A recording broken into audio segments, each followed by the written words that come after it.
Yebo, yebo, yebo. Welcome to Watch Me Build It.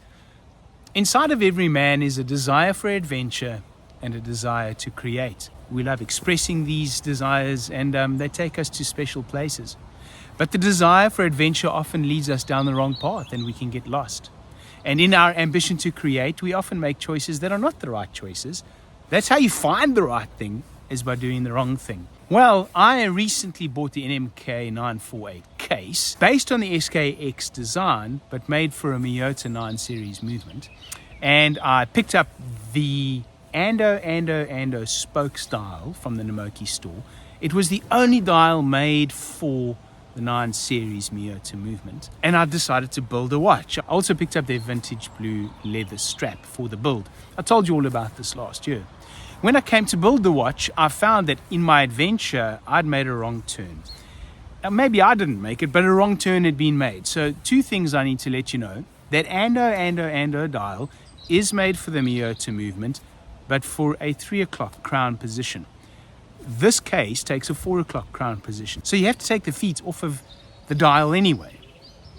Then I went ahead and built it and it was looking amazing. I'll put footage in here and you'll see how good it looked.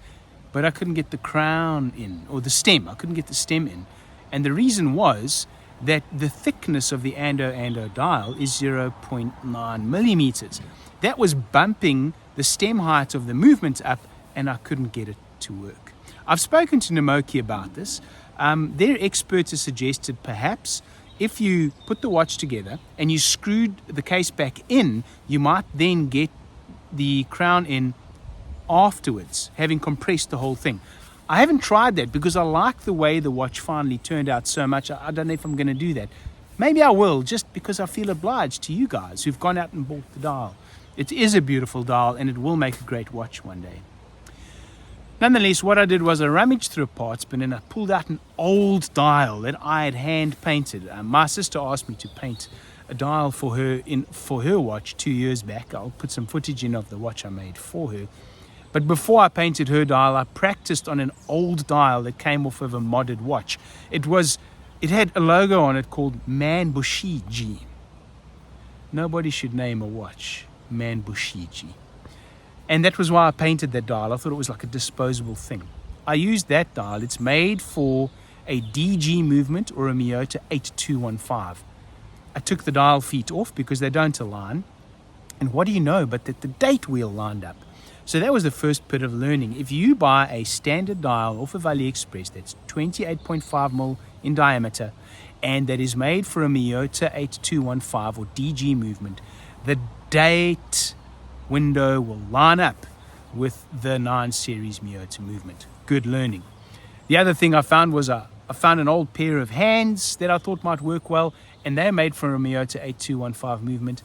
They also work. And so that opens up a lot of options on these builds because Namoki have great options for hands in their store. They don't have too many options for dials yet, but I'm sure they'll bring them in. But before that, you can go to AliExpress and get a 28.5mm dial made for a DG or a Miyota 8215 movement, and you'll be good to go. Just pick up dial dots from Namoki so that you can attach them to the movement. I dropped these into the watch and it looked amazing and it paired so well. The painted dial paired magnificently with the 2-tone dual time bezel that I had. But the bezel movement was really tight. So later on I decided I would change the gasket in the bezel movement because you can do that with Namoki. You can put a thinner gasket in and the bezel moves more easily. Only when I went ahead and did that, I managed to do this to the bezel. And I managed to do that. I shattered the sapphire bezel insert. So there's the creativity process. Sometimes when you're trying to do something, you make a real of it. So I found another bezel that I had and I rummaged through and I picked up another bezel insert and oh my goodness, it also paired so beautifully well. It muted down the design, but it matched beautifully with the strap. And I want to show you what I've built. And I want to tell you why it's one of my favorite watches. I'm going to paint over the Manbushiji word. I'm going to put my logo in there. I'll put an Instagram post up on that at some point. Probably going to pick a different set of hands. These ones disappear a little. But I love this. I love this. Have a look at what we've done. So we're filming at the Japanese Gardens in Kildare, which is appropriate since we're dealing with a watch that's based on a Seiko design and it's running a citizen movement. And here is the watch in its current form. I am still going to make some changes. I'm going to paint over that crazy name.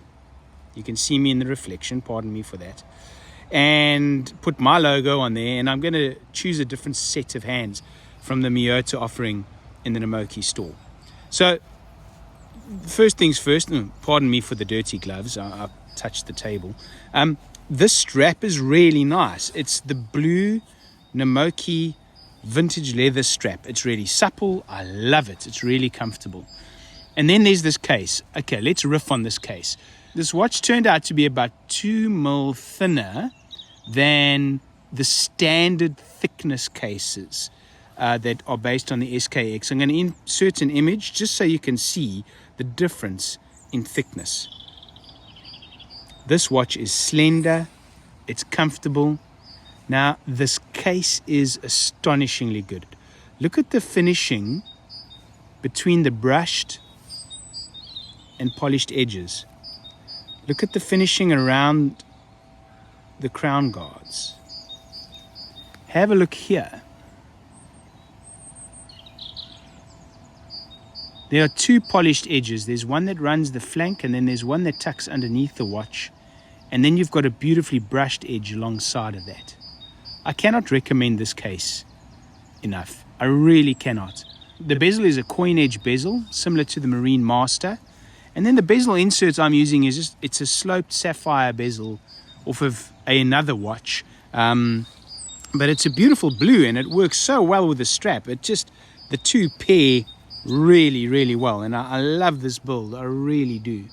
I'm going to rotate the camera and see if I can get better lighting on this. Okay, the lighting's better. You can see the colors better, but the reflections are mean. You can have a look and see that the date wheel aligns really well on this Miyota 8215 dial, 0.3 mil thick, which is a standard thickness for a dial. And those are Miyota 8215 hands. So any Miyota 8215 hands off of AliExpress should go well on this movement. And I am so happy with this watch. Like I say, I'm going to change that name and put a Rossbauer logo on there. I am going to put another set of hands on.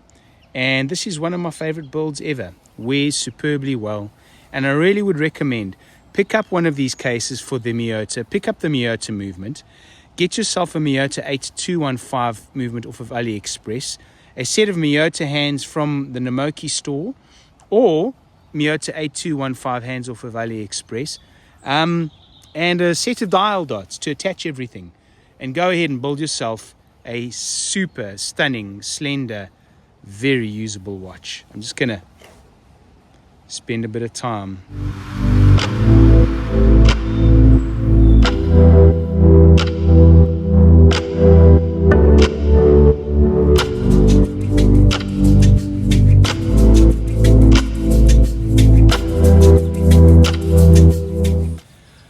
I love this watch because it's me all the way through. I've hand painted the dial. I'm going to have the Rossbauer logo on there, but I made a huge mistake. I bust the bezel insert that worked really well, but found another one. And I think it just represents what happens when you go on an adventure and when you get creative. So let me encourage you.